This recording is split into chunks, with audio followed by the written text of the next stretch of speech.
Back, ladies and gentlemen, to the Analyst desk. Before we continue their match, we're going to have to introduce our contestants. Welcome back. I'm Analyst the Medic. With me is Fresh. Man, we've had a long day here, but the action still continues. Yeah, first and last game for me tomorrow, and the first game today, and the first game tomorrow. So, long day. Are you going to be okay? I absolutely love this phase of the tournament because there is just so much siege, and that is what I enjoy. Absolutely unpredictable. And how about we talk about our rosters? BDS is up first. Let's put them on the screen. The team that made it to the semifinals in the Mexico Major, only falling to Team Empire. Yep. And honestly, that game that really stopped a lot of hearts in the middle of the night here in Europe. It could have gone and swung either way. They could have been in the grand final, maybe even won it, but you know what? They haven't won a single LAN trophy ever, despite being this top dominant team here. Shaiko with that beautiful expression on his face. Renshiro, Rafale, Elems, and Bride. This is BDS, the #1 team in the European League. And you was talking about that match in the middle of the night for us Europeans back in Mexico. And yep, a consulate. Rest in peace, consulate. Heart palpitations, but that was one of the best matches of Siege ever played between 100%. BDS and Team Empire, the semi-finals of Mexico. And obviously Empire won, went on to then lose the final, probably from a hangover from just how good that match was. Back to BDS though. They are an incredible team. They've turned every weakness they've got into a strength.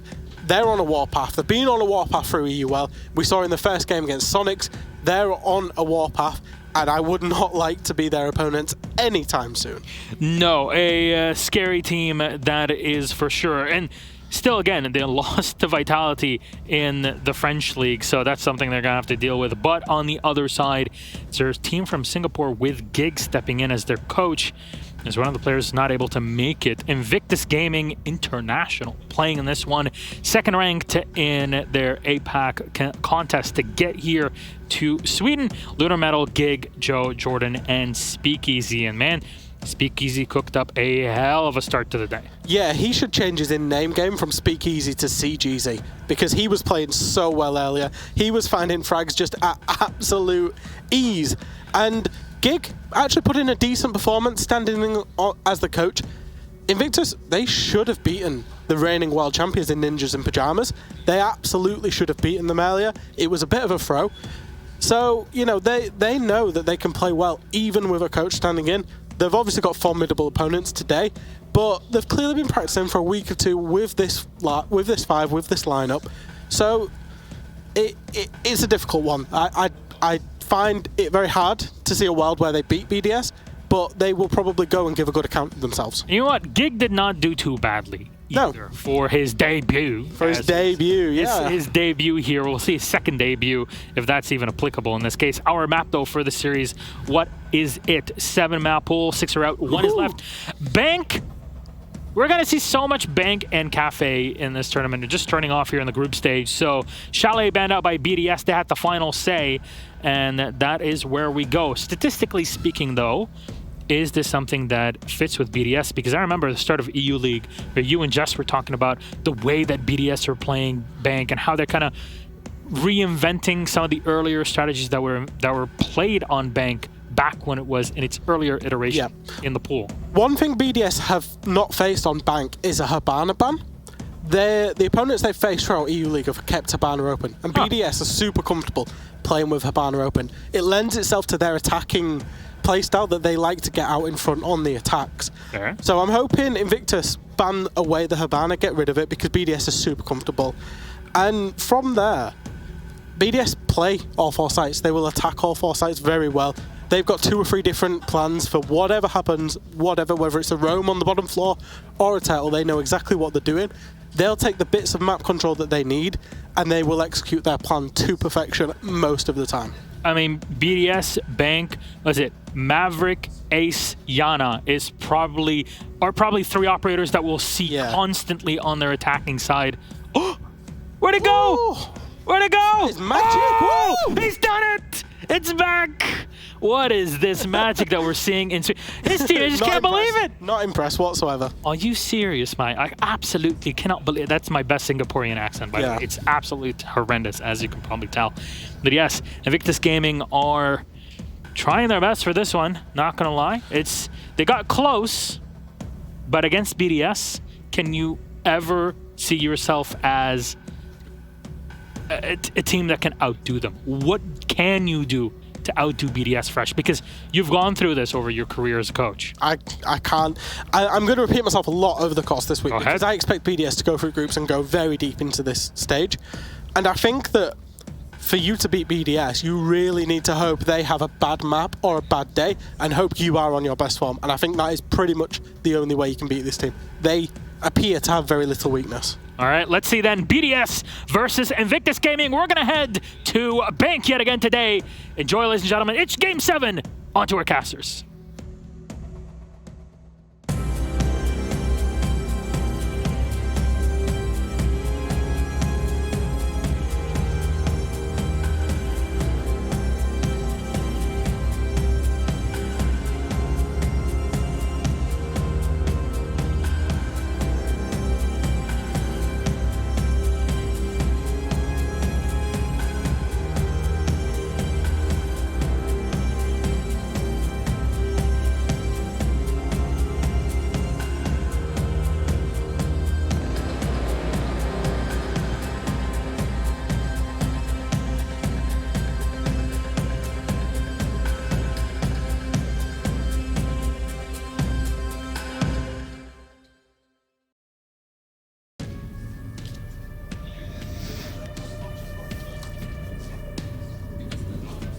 All right, welcome back, everybody. It's time to get underway with Invictus versus BDS. I'm Intero. I'm joined by Pengu. Yeah, we are here, and also known as Parky and Pinky. I gotta put that out there. It has to be said. It has to be acknowledged and recognized by the masses. I'd like it to end. It's not gonna end, Parky. We're gonna keep it up. We have Bank again, a map that we have not cast. Oh, that's right. We've casted it twice. You know, I didn't. It's been so long since I've casted Bank. What? It's been 20 minutes. So. But the lovely thing is, Parker, we've seen different iterations of it played by different teams that has different playstyles, and namely one of those things that we saw the Valkyrie being banned in one game and open in the next. It's true. I am curious now. It was mentioned by Fresh on the desk. He spoke up BDS have never faced a Hibana ban, and it's a operator that they're very comfortable on. Speaking of comfort, BDS takes away the Thatcher, which is, I mean, that is as comfortable as it gets, as it's never available, so. Thatcher? I heard BDS takes it. Alright, yo. Let's see that Hibana ban comes out here, and it does. So I will say that our analyst desk is wonderful, Parker. They set this up beautifully for us. Fresh knows this stuff. Now, your turn. Valkyrie and Mirror, right now. Don't wait. It's going to be a Valk ban. Okay. Oh, bamboos. Remember, Parker, when the Thatcher is banned, the Kite is likely to be the next victim. However, there is still opportunities now. Do you want to change your option? I'm going to say Valkyrie again because I double down. Ah, beautiful. Amazing! There it is. I did it. He gets it eventually. See, you know, I was going to pick the Kaid because whenever Thatcher is banned, Kaid is always the next ban. I've heard that, actually. So that's the thing. You fell for the trap because I gave you two options, and you could have just said, nah, the Kaid. I could have picked something else, and I didn't pick it else. And that's such a shame. Shame on you. We're going to go back to Bank for I think this is like the 7th time we've seen Bank today. It's been a lot of Bank. The B stream is literally 5 Banks and 1 Oregon right now.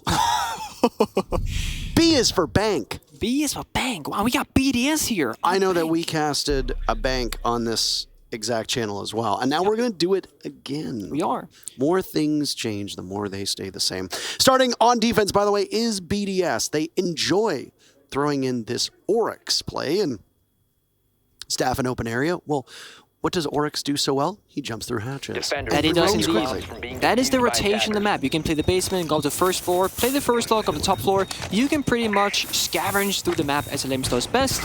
And fun fact, Elames is arguably one of the most, if not the most lethal IGL out there. So it's no wonder seeing him on a mobile operator that can also pack a punch at the same time.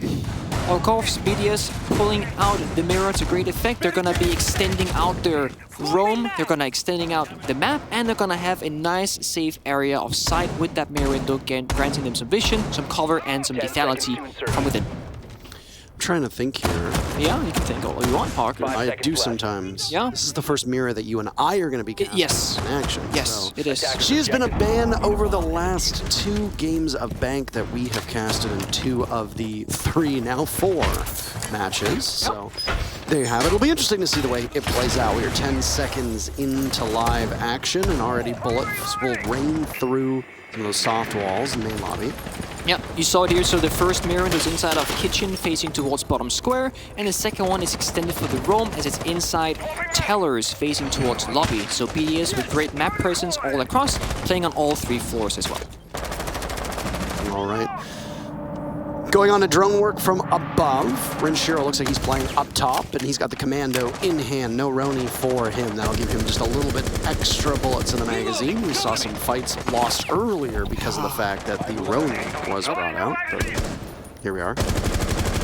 Yeah, and this mirror, as you see here, it's gonna make it a lot more difficult for IIT to take full control of a lobby. So they will arguably need to go above, make some verticality, open up that mirror window, and that will grant them the keys to the castle that is lobby and tellers, and therefore with that they can work their way through site. But first they gotta clear the top floor, which is no easy feat. It's not a castle, it's a bank, Nick. I'm sorry, I mean, it's potato, it's a big thing. It has windows and, I don't know. Oh, there's your very first kill of the series. Rafal's C4 blows up Speakeasy, and down goes Rafal now, traded out by Jordan. So even though the first blood goes in favor of BDS, it is very short-lived. This is something that we've seen multiple times across many different games where the opening kill comes through, but within seconds, just a few seconds, we see a follow-up immediately. The opening kill getting less value in that regard, but this also means that teams are good at punishing back. And the Buck above doing what Bucks do. Sledge can also use this as his office to just tear away at some of the floor and still more destruction work. It is a cacophony of sounds at this point, with most of BDS remaining in the bottom of the bomb site, just waiting ever so patiently. And they've got good cross potential too. If somebody pushes from archives, there's an angle in that direction. The stand-in for Invictus is Gig, and he might be going toe-to-toe with Shaiko. That is a scary proposition. We'll see exactly if Shaiko can be moved off of this spot. Still playing there, and the Sledge might just wander haphazardly in. There you go. He claims the kill that he so desired. You can be a coach, you can be a player, but eventually you will feel the wrath of Shaiko, and here it comes, and as well as Elemish might be looking up for the flank. And absolutely, if Jordan doesn't know this, you can very easily just vault back up into the action. Just about 20 seconds remaining, and Elem still has that mobility wherever he chooses to go. But if you are Invictus, you're gonna have to hurry because you are very quickly running out of time. A Nitro Cell collects Lunar Metal. He's down and needs to be picked back up. And in Joe and Jordan will go together, but Renshiro is there. It's just Jordan last alive, and there's too many ways to look. Bride's C4 was the one that had felled Lunar Metal, and it's his SMG that will take down Jordan. Excellent play by BDS as they take the very first round. It's funny, we saw that round that Bride, Shaiko, and Renshiro were in each of their own cubicles on site, and they barely moved an inch, and they still made great work with that. Shaiko, of course, got the kill. Renshiro picked up one as well. I believe Brit found one of his own, too, if I'm not mistaken. But bottom line is, BDS didn't need to do a whole lot that round, and yes, it is correct. In fact, Bride found 2 of his own. Thank you very much. But yeah, BDS didn't do a whole lot for that round. Eventually, IG ran out of time, had to push the site, and again, you don't have a lot to work with, and essentially, if they can work on that top floor a little bit earlier, have more time to set it up, get the hatches opened if possible, of course, then you have a few more ways into the bomb site to pressure those people on the side, so that when the execute comes through, you can get a foothold and a good attack going in. That was a bit iffy, but again, first round. Well, open area showing up. The one bomb site that we've been watching quite intently has been that top floor bomb site. Yep. Of just the 2 instances of bank that we've seen today, because we don't have access to every single stat on every single bank map or bank matchup thus far. But I will say, for you and I, we've seen CEO a couple times. Very limited Teller's Archives, the first bank. Second bank, we saw Teller's Archives twice. It still seems to be the redheaded stepchild of all of these possible bomb sites. We'll keep an eye on that one, whether CEO will come out as well, if any of the changes to bank really upended the meta. Yeah, it's interesting. I would think with the mirror, I actually think that the top floor of CEO is quite favorable. You can open up a bunch of nice angles, you can play around meeting and janitors, and you can really tailor the bomb site to your specific demands. And when you combine that with a castle operator on top, which Brady is running, has been running, that just gives you even more options. But with that being said, They're extending beautifully on the side. Remember, it's a basement defense, and it's not a typical roam with people running around. No, they have a fortress. Again, we are playing Bang. I'm talking about castles. It's whatever. But they have set themselves up inside of kitchen again, and they're extending out the roam, and they can fall back via the soft hatches in open area. Shaiko's still playing off-site. I don't know if this drone is going to see him or not as it scoots on by. He actually misses his opportunity. That's a rare botch from Shaiko. Uh-oh. Oh, aggression. Oh, Speakeasy's just going to take the fight. Down he drops. They can follow up here. Speakeasy is so good for Invictus, and I hate that he had to change his name. He was Speakeasy Peasy, and I appreciated it a lot, but now he's back to just simply Speakeasy. Lunar Metal from above trying to set things up, but Alems gets caught out by Gig, who walks right in. That's a good bit of coordination, and Brede takes some shots through the wall as well, as Gig could have very easily picked up a second. Gig getting on the board, that's big for him, and he's got big shoes to fill here with Hysterix being gone, but in the NIP game before, he did a decent job at Argue, and already now with his first kill onto LM, she's looking to do good in this game as well. With that being said though, Gig finds a second, it's on Brede, and Gig is on a rampage right now. Up he stands, and now Speakeasy's in on the fun as well. Shaiko on the main stairs is dispatched away, and Invictus find themselves in a 5v2. BDS trails. Renshiro's next one up by the stairs. Rafal buried inside of the middle of the site.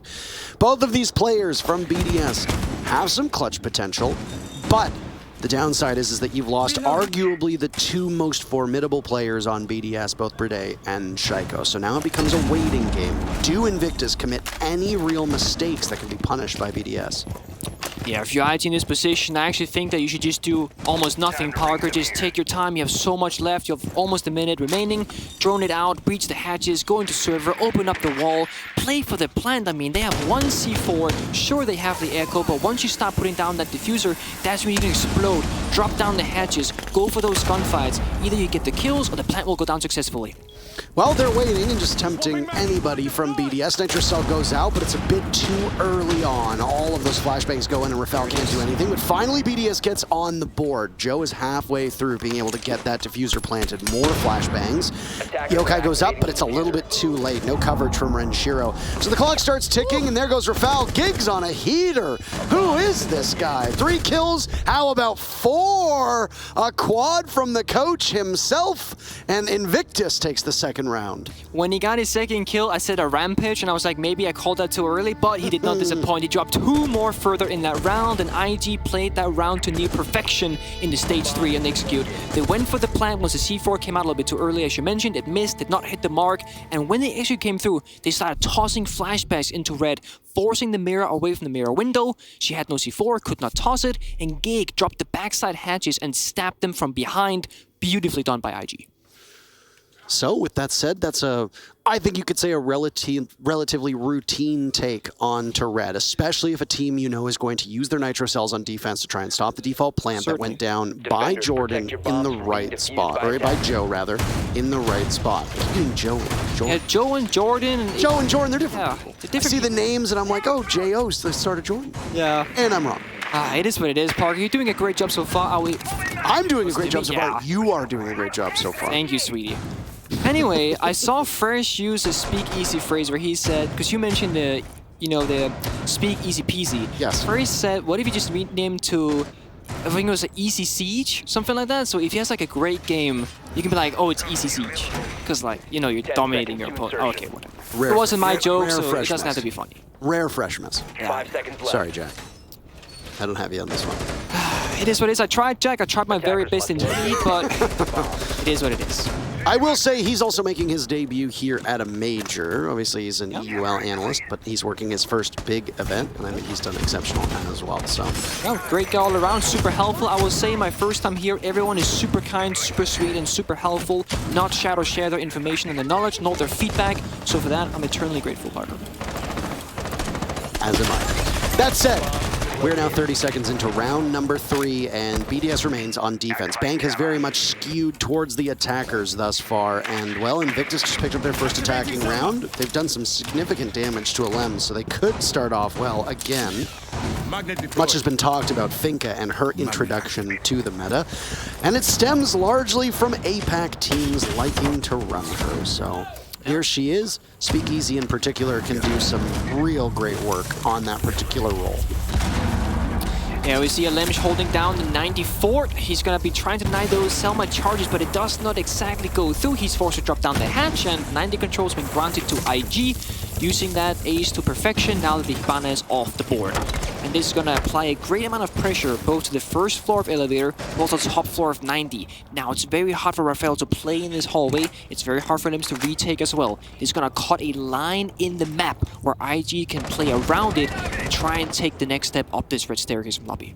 He's still in the same position, or Rafael is still in the same position he's been for quite a while now, assuming the spot with Alem's not too far off. Just a level down below, and they're going to try to take care of that Banshee with Bride in a cheeky position. That soft wall opened up on double panel, looking towards the main stairs, that spiral staircase, and that is a powerful spot to play in. No, he doesn't exactly have the most powerful weapon in the UMP. That was a miss by Gig, by the way. I bet he wishes he could have that one back. So with Reckless Abandon, he tosses in a grenade, but doesn't do anything at all. Adrenal Surge goes off, and down goes Alems. What had started is now finished. BDS's guns coming alive. 2 for the scoreboard. Speakeasy and Jordan removed from play, and Lunar Metal will join. But there's Gig. Is he the difference maker? That's the real question. If he swings in, he's going to have to go toe-to-toe with Shaiko, but both those castle barricades protect him for now. Yeah, and those castle barricades, Parker, Gig did have 1 nade remaining. He chose to not go for the castle barricade and could not help his team, but Joe finds the kill on Raphael, making that a 2 versus 2, setting IG up for a win. Shaiko's still very much in play and full HP. A 2v1 is a winnable situation for him, but it becomes even easier now as it's a 2v1 favoring his team. Gig in hot pursuit. Diffuser down, 20 seconds away. He'll head up towards Conference. He doesn't see the head of Shaiko, but for a second he does. And the second is way too late when you're going up against the talented Frenchman. BDS bounce back and regain the lead by taking round 3. Nice try and valiant effort.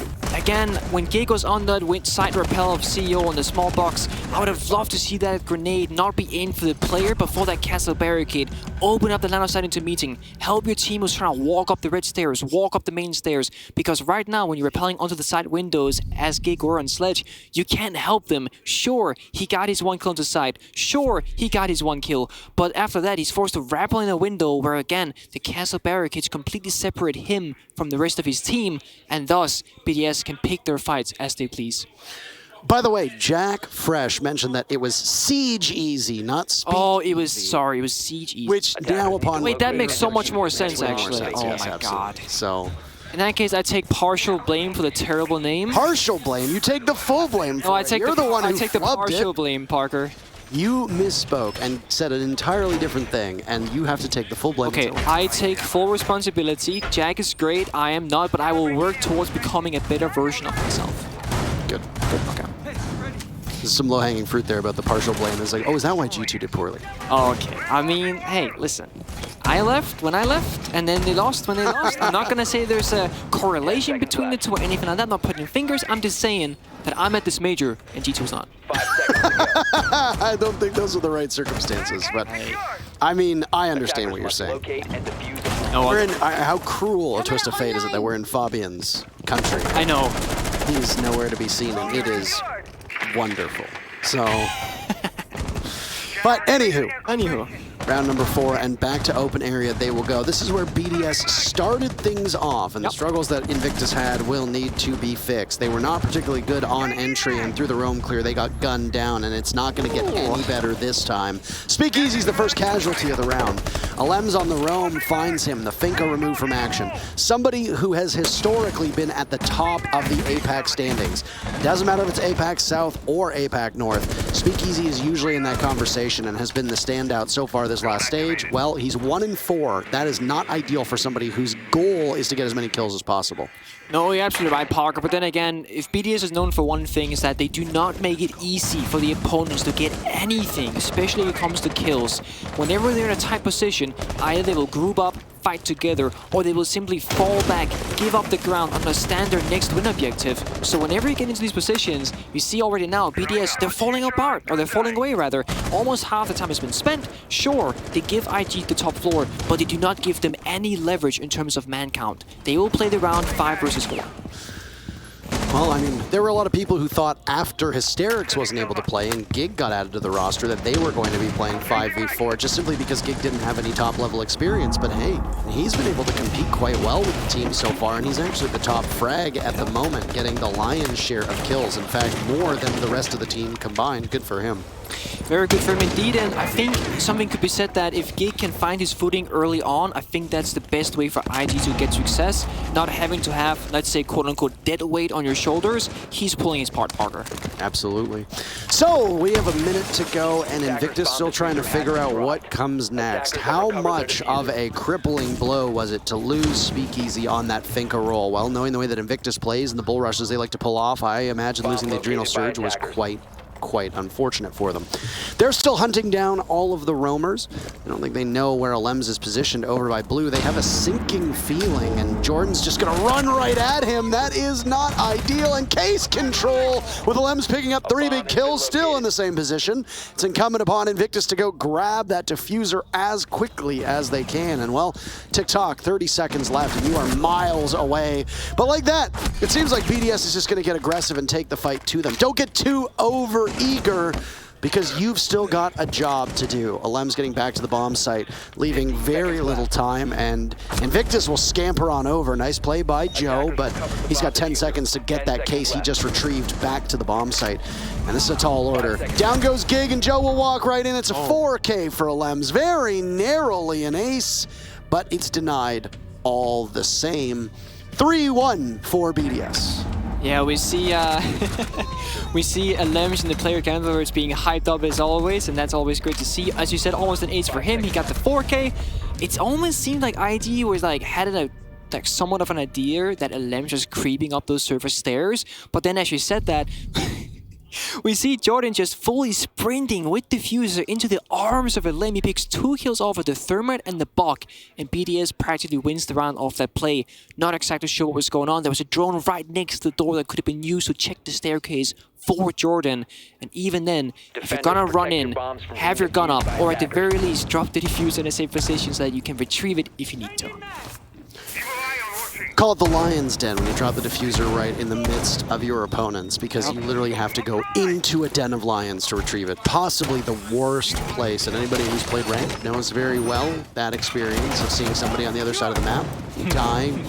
Well, they just camped the diffuser, so not an ideal spot to find yourself in. CCTV down below along with walkers. That's the bomb site that we will go to. So far, there has been no Teller's Archives, and this is in keeping with what we've seen earlier. It is very rarely played by teams. Open area has become the new site to hold on to, which wasn't the way that Old Bank played out. Teller's Archives was often seen as one of the go-tos other than CEO upstairs. So small changes, and of course the addition of new operators will change the ebb and flow of a map. Absolutely true, Park, and I think the issue with Archives Teller is just that the second the attackers get control over upstairs, which is very difficult to hold when it's not the bomb site, once the vertical comes through, you just have nowhere to play, and you end up playing an open area regardless. So why not just play the open area bomb site, and you can play it like it's the actual bomb site. That way, safe is safer, you're safer, and the top floor vertical doesn't get as much value for the attackers. So wise choice to go open area, and I'll also say that BDS have been playing this mirror to near perfection, and they seem extremely comfortable around how the operator works. Absolutely. And like we said, this is the first time that you and I are casting a match with Mira available here on Bank today. So that is something also that we can look back on, as BDS after this round will have one more to go. Now, we talk about this. This is an attacker-sided map by and large, but maybe having Mira in play completely upends that. Maybe it makes it so that defenders have a better chance. That's something we'll have to watch when Invictus goes on the defense. It certainly is, and the question comes, can IG play the same style of Mira and to the same level of expertise? Because the Mira can actually hurt you if you misposition them or just don't understand exactly how to play around them. It's the reason why on some maps like Coastline, even though the Mira is open, you don't typically see it very often, because if you go below the bomb site, you buck up through the floor, you open the mirror, now you got another angle to worry about also. Well, only 2 of those exothermic charges that can be used appropriately. No can openers / secondary hard breach gadgets, though you do have an ace, so those Salmas can be tossed down, but you don't necessarily want to use them on a hatch. They're not exactly the most efficient way to open them up. So you use 2 of the exothermic charges, maybe save the Salmas for one of the panels leading into the bomb site. Need I remind you, it is a CCTV lockers defense, and there's been almost no action thus far. Very little roam presence or map control for BDS, barring the site. Yeah, I'm curious if IG has any plans of trying to take server anytime soon, because they could try and use the Selma charges on the mirror window itself, assuming that they have to nade the mute jammer behind it, but it's always an option. But the way it looks right now, BDS has control of most things besides the hedge drops on backside. And there's one of the adrenal surges off as well, so Speakeasy knows something, or at least gets a call as Rafal's taking some damage from Gig. He's got backup Joe right next to him. They can begin to pressure this window leading into the back of lockers, but they're all positioned towards the back of the bomb site. Shaiko in particular, who finds Lunar Metal. Another kill could be within his grasps if he looks the right direction.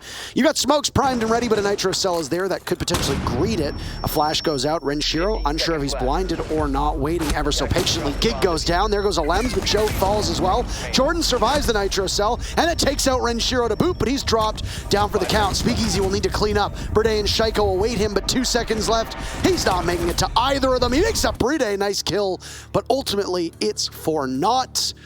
And that's the round in favor of BDS. They're up 4-1. Yeah, Speakeasy gets some kills to pad his stats, but honestly, when I saw him inside the server tunnel, I was thinking this flank could be monumental for IG, but it turns out that Speakeasy was the last guy to get contact with BDS, where if you're going to be the flanker, it's very important that you're not the last of the party, because if you are, that means there's no one else to assist with the flank, and since you're not the main push, it means you don't have diffuser. So, essentially, if Speakeasy could have walked in a little bit earlier and created the chaos on both sides, perhaps IG's position would have been a little bit different. Do you think we see IG take a timeout at any point, or do you think it's kind of foolish, given the fact that their coach is actively playing? I think they're sending it, Parker. I mean, they did have that Siege.gg article where they spoke about, we have a strat book, we threw it in the trash, and we're just winging it, going with it, and feeling it out. And I think that's what they're going to continue with. Maybe if they start winning, or maybe if they go side swap, they want to refreshen up on their strats, or maybe they'll discuss, do we show strats, do we just take the loss, whatever it might be. Because remember, you gotta play the long game in the group stage. You can't show it all on your first day. And, well, IG, they've been looking okay today so far. They are up against BDS, of course, which is no easy task. I would argue that BDS is looking to be the best team in the world. As a biased European myself, of course, but I do think that's a factual statement. Not world champions. Not world champions. More so in the sense that they seem to be the most flourished, completely fulfilled, full package deal that you can get. The players, the strategy, the lack of weaknesses, the improvement, and the consistency that we see from them. Remind everybody that the world champions are only awarded at the end of the 6th invitation. That is very true. Yes. And maybe even the World Championship when the event happens, whenever that is going to be going underway. Yeah. So, we'll see, and we'll keep an eye out for it. Anywho, this is the final defense for BDS here, and we've seen so much bank today that it's hard to differentiate certain setups, but this one is making it somewhat easy because of the fact that there is a mirror in play. Yep, that is very true, Parker, and this is what I wanted to see, the CEO defense with the mirror windows. You can tailor the site as you want, you can do great stuff with that, and with the castle as well as we see, you can just make it tailored to perfection. And we're going to see a similar fashion by IG. They're going to clear the 90, there's a beautiful nade, gets the 90 wall open, get that elevator wall open as well, so similar attack as previously. And that was Gig with the nade as well, so even if he's not necessarily a player, he can shoot, he can throw he can definitely line things up, so kudos to him for that.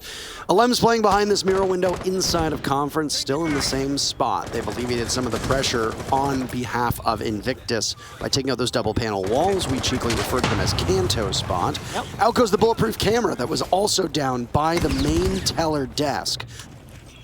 Keep an eye on Limsh here because he'll have to deal with the verticality of Speakeasy coming in very soon, and he's in mirror window facing red stairs, and Limsh's position here is key, and it's assisted by no other person than Shaiko. There's an adrenal surge that'll go off as well. 2 more adrenaline surges for Speakeasy as he heads up to the spam mark on the ground, or the yellow ping as you want to call it. Still playing off that angle. The one thing I will say about Invictus is they've been quite slow almost every single round. Now maybe that's just that they don't like playing Bank necessarily, or maybe that BDS is holding them at bay. But with how the attackers have been quick in every other Bank we've seen today, you would suspect they would be a little bit faster to take some map control. Alas, not to be. A grenade gets tossed out by Speakeasy with 50 seconds remaining, and once again, they're still plotting down below, but the first bit of action comes with Rashiro taking out Gig. Yeah, Pargrin, yes, IG have been kind of slow, but if you look at the situation at hand with the castles and the mirrors and the bulletproofs, it's a very complex way to go about this, and IG does not have any smoke grenades to cut off these lines of sight. They're going to take raw gunfights, and Limbs find Speakeasy, but Joe and this Repel cannot help his team much, Pargrin. Jordan gets one, so that's the very first kill, but Lunar Metal is also down, leaving Jordan and Joe to work together hand in hand. 20 seconds to go. There's an exothermic charge to go off. Shooting through some of the soft wall to give themselves a better angle. Yeah, but look at this. Joe's on the roof, last man standing, cannot help his team. Drops down a Scala to try and find something to do, but gets shot down by a Limbs. Yeah, that's a bit rough. Time is of the essence, time was not spent efficiently, and IG ultimately falls. Now we get the side swap, and IG will have to be in command, using that mirror to full effect. Yeah, that was a commanding performance by BDS. Exceptionally done, and rebuffing them every step of the way. Now Invictus goes on to what we widely consider to be the harder side of Bank, and it doesn't certainly seem that way if you've been watching BDS play. The bad news for Invictus is that Gig, after starting off strongly as he did, has fallen off, and the rest of the team has not really been there to pick up the pieces. At one point, there was 9 kills between the entire team. Now they're at 16, so only 7 kills over a couple rounds. Not particularly good, especially when you're going up against a foe like BDS, who is so strong and capable. Every single player on BDS can top frag quite effectively. They definitely can, and if you look at it right now, the lowest fragging player from BDS sitting on 4th, that is Raphael, Renshiro, and Shaiko, and the highest person in the house is Lemch on 7. So there's only a 3-kill difference between the top and bottom of BDS, meaning that every single player is putting in just about the same amount of gunning effort. And that means that if you take down one player, there's 4 of them more to go just like him. Whereas, in this case, you know, you had Speakeasy struggling in the beginning, he found some exit kills, he's now sitting on 4 before he was on a single kill. Lunar Metal yet to find the kill himself, so there's a bit of a different gun value on the side of IG. Attacker's objective is to locate a bomb. All right, well, Lunar Metal down below still searching for his very first kill. He's the only player that hasn't been able to do that just yet. That's a tough spot to begin. Lunar Metal in particular brings a lot of intangibles to this team. That's something that we've talked about in all of our matches today, Nick.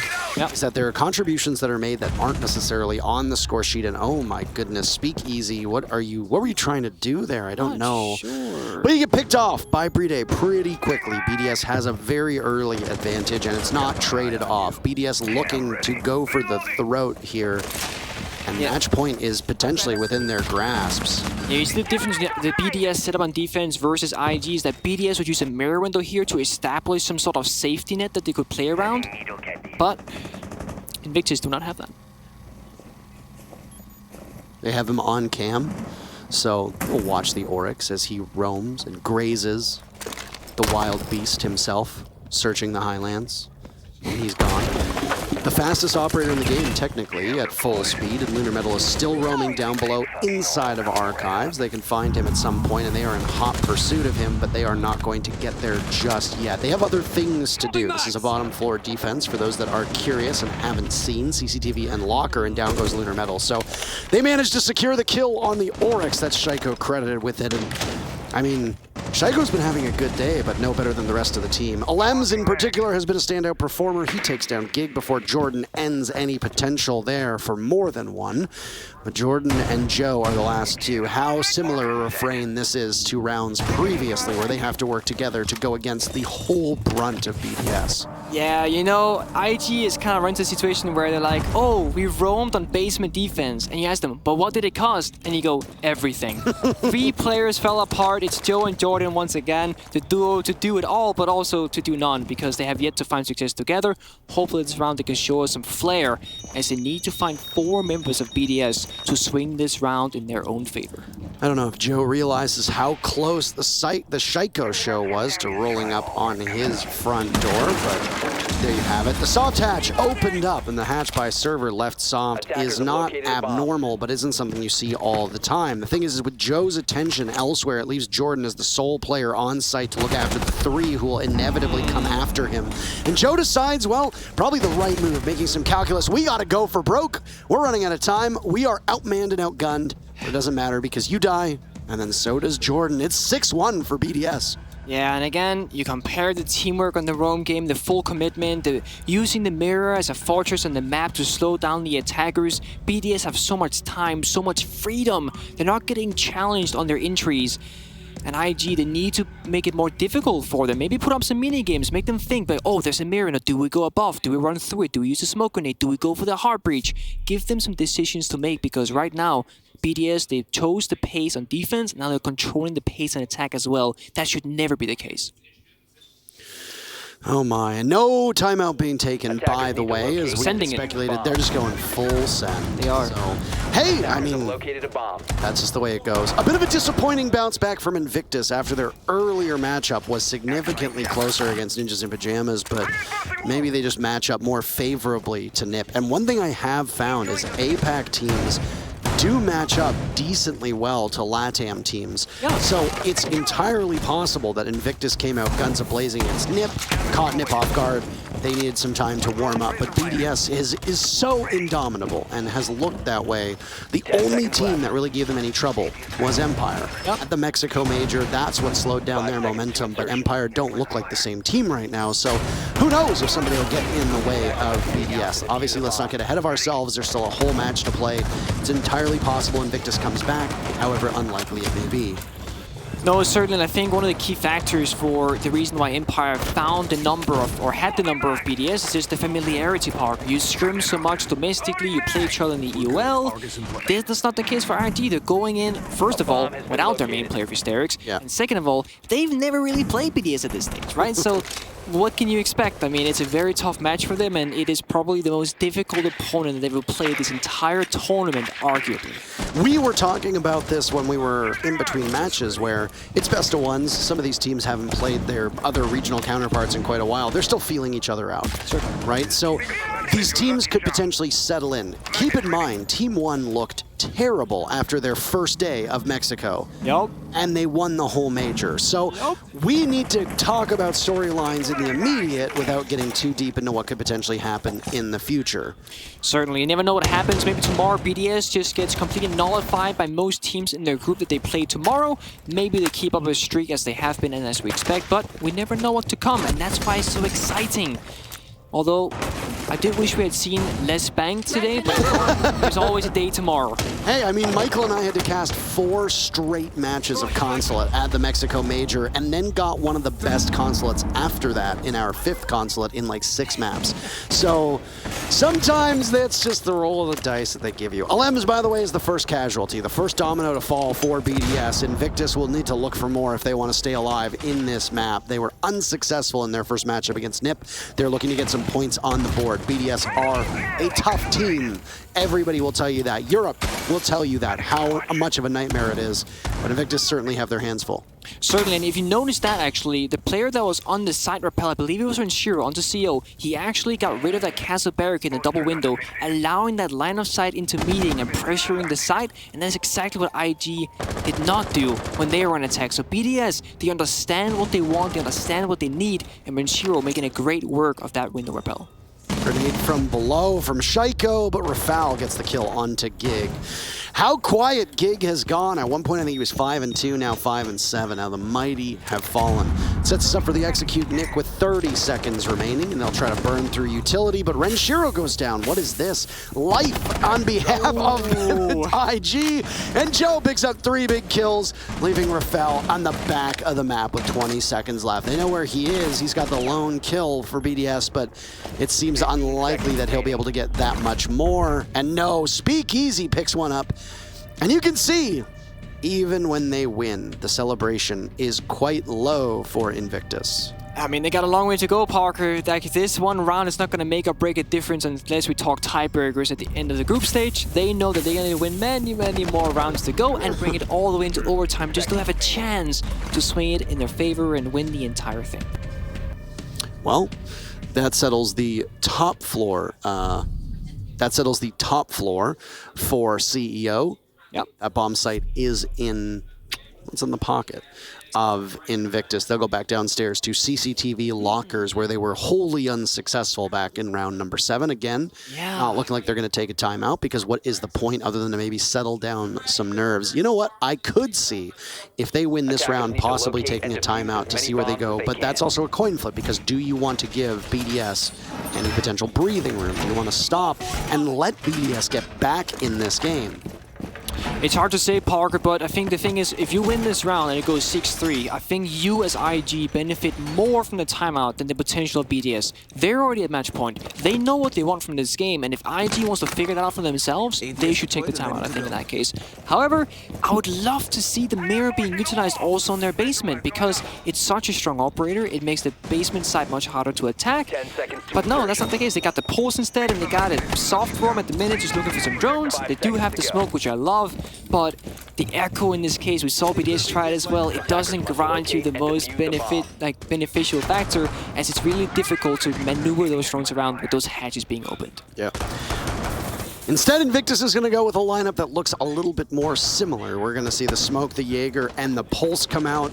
Echo used to have a pretty large impact on this bomb site too, so those will be available. But how will BDS react to that? They've got an off-site scouting yokai here, and Rafal will get under fire very quickly, and very narrowly taking out some members of Invictus. Nobody really dealing any damage. So they'll send out the Argus launcher, and Rafal actually looks like he got it the wrong way. That is unlucky. I don't really know how that... I'm not sure exactly. Well, the thing is, you can change like the tube, right? You can move the camera from like front to back inside of that Argus camera, so... I believe. Pretty sure you can do that. Who knows? Anyway, Jordan scouting for information. I don't think... I might have missed, but I don't think IG had a rotate on red on side here. No, they do not. It's a completely blank wall. There's no way to go from B into the red hallway. You gotta use the door, Parker. So once that hatch gets opened, limited mobility from IG and their shotgun player. Sorry, there is no shotgun player because Luna Metal is playing the FMG. This is a very peculiar setup from Invictus. They must know something that we don't, with all of these changes that are very far from the norm. So they'll toss one of those marigold-covered smokes, saffron smoke, whatever color you want to call it. And now another exothermic charge will blow up, or an exothermic charge will blow up another one of those hatches. Drones being thrown to Lunar Metal, a bit reckless abandon there, as they both get shot away. Just a little bit over a minute left. Yeah, Toxic Babes is slowly gonna start going out to stall for Luna Metal himself. He can also pop that. Oh my god. He has ADSs as well that can recharge as the flashbangs go out, but he is in hell in a cell park. That's an absolutely beautiful way to say it. Shaiko takes out Jordan with a grenade. That's the very first kill of this round. Potentially 4 more to follow will seal the deal for the EU team to go perfect on the day. Lunar Metal at the top of blue and then another down below, but there you go. You can see why that's so impactful. The Flores drone goes off, another one lined up, but Alems is too much to handle. He's got control of blue, and Gig is his next target. Down at the bottom, a drone is there. Do they know that Gig is positioned? Yes, they do. Damage from Alems, and he's just simply better, and he takes advantage of the fact that it's Gig. That inexperience coming out in spades. Both grenades from Shaiko working well, leaving Speakeasy in a 1v3. That's actually a 1v2, as technically Rafal is down. He'll get picked right back up, as there's 20 seconds left. BDS need to understand what to do with Lunar Metal, or with Speakeasy rather, who is currently inside of red. Still playing off of this, it doesn't seem like there are yokais to do any work. Oh no, there is! He pulls it off at the last second, does some disorienting, and will now need to take the engagement. This is huge clutch potential, and he tries to start! There's only one to go! Holy hell, he pulls it off! Speakeasy with a huge 3-piece, and he gets the diffuser as well to keep Invictus in this. Speakeasy with no rotate in towards the side, Parker has to go through a door with 2 guns in his face, and he somehow still comes out on top. Incredible. And obviously, he's going to be overjoyed with that one. There's a reason why we talk about Speakeasy so much, Nick, and that kind of play is exactly it. From 5 and 6 to 8 and 6, playing off of the yokai at the last second, realizing I have utility, I can use it. Really, really wonderful stuff. Yeah. We'd love to see a good clutch, Parker. And at first I was like, oh no, please not a yokai clutch where you plan on 0 seconds. And Speaky said, you know what, I'm not going to give you that. I'm just going to walk in there, get 2 headshots, find the third on his rotate, and then take the round. 6-3 for IG. More like Siege Easy. More like, yeah, Parker. More like Siege Easy for Speakeasy. More like Siege Easy. I had to do it. I had no choice. Attackers need to locate Absolutely. and defuse as many bombs as they We're can. going back to open area. This is like the fan favorite. Like every team loves this bomb site, located by and most teams attackers. have found great success here as well. Again, no mirror. I feel like a broken record, but I would love to see the mirror coming out. Although, with IG finding success without it, maybe it's fine not to play it. But this time around, Parker, they did bring a shotgun both on the castle and on Jordan on the mute. So, rotates will be made this time. Well, Invictus have suddenly been able to put this one a little bit closer. I don't want to start talking about BDS falling off just yet. Do it. Come on. See what happens. No. Test them. They'll get so angry at me. Caliber Jacob will have to make a video about it. Yeah, but who doesn't love Siege content, Parker? That's true. That is true. And I do enjoy Caliber Jacob's content, though I'd never tell him that. So this is a secret. Never should. This is, you know what? Never should. Let's keep this a secret between you and I. Moving back. The one thing to keep in mind for Invictus is that in any tiebreaker scenarios, Nick, Invictus needs to pick up as many rounds as is possible. They were able to do that against NIP. They had a 5-1 lead. They squandered it, but they still walked away with those 5 rounds. Yep. In this case, against BDS, the more rounds that Invictus puts up, win or lose, that's going to help them deeper into this group when ultimately, who ends up winning? Is NIP going to take it? Is Sonics going to take it? We don't know. It's entirely possible that if NIP don't have the best performance and the Sonics show up the same way they did against BDS, that those points, those rounds from Invictus can go the distance. Gig finally getting a kill for the first time in 5 rounds or something along those lines. Guns down Rafal, and this is the life that Invictus needs. Yeah, that's very true, Parker. Receiver and Sheer again doing great work of those pesky castle barricades that are inside those double windows. Again, allowing the line of sight to help clear out these roamers. BDS will slowly start making their way as they want to gain more map control. They haven't gained a whole lot this time. IG holding their ground this time, and even found the kill to Raphael. So yeah, doing a good job so far. This angle being held by Shaiko, watching the rotate, leading to the top of stairs in the back of Tellers. So this mood gem on this door, Parker, where LMG is standing, is doing a lot of damage for BDS because they cannot drone inside of Tellers, they cannot drone inside of archives. They're not entirely sure what this room looks like, but Jordan knows exactly what the setup is, and he wants to find at least 1 kill before he falls back. The last time Shaiko was attacking this part of the map, his grenades hit both of their targets, and it was so big for him and the rest of his team to open up that space and then continue to walk forward. But Alems has been on a heater today, and that tear will continue. His 11th kill picked up at the mercy of Jordan. Down goes Gig as he tries to drop on Bride, but a quick act from the Frenchman is more than enough. To run out from Lunar Metal will be Lunar Metal's 2nd kill, and he will head back to the back of the map. I don't know if somebody's going to be able to stop him in time, but this is peak Apex Siege, my friend. They are just going absolutely crazy, and Alems now trying to confront Jordan as Invictus regains a lead. Lunar Metal down, so it's a 2v2 unless Lunar Metal can be retrieved. Speakeasy still in the middle of the bomb site. Final 30 seconds to go, and a bit of a calm at the moment. Yeah, Lunar Metal still being injured makes this a bit difficult for IG. Joe being so low on health as well, Limbs can easily make use of that, and he does. He finds the guy with the most health, leaving just Joe with a sliver of health himself. 1 versus 2 with 10 seconds left on the clock, but Brady says, no, we take the round, we take the map, and BDS with a great first day of the major. BDS takes it. What can you say, right? Oh, 2-0, only dropping a couple rounds over those 2 matches. First against the Sonics and now against Invictus. They've got something to be happy about. FaZe Clan showing their dominance with their 2-0. Now BDS doing the same. Who else from the groups will emerge with as strong of a first day as these 2 teams have? We still need to wait to see that. Yes, we do. There are more games to be played, although none more for us to cast, Parker. This is actually the end for us of day 1. But at that last round there, I just want to touch upon it. For a moment, I thought that IG were pulling a down one Kia with the train not having any brakes, and as you said, pulling an APAC, throwing impacts, seeking gunfights, getting kills, and it looked really great for a brief moment. Then a limch happened. Nothing excites me more than hearing the APAC casters, and especially the Aussie casters, talk about APAC Siege or talk about Aussie Siege, because it is so unpredictable and chaotic. It is enjoyable to watch, and teams have no idea how to deal with it. You think that Brazilians can get aggressive.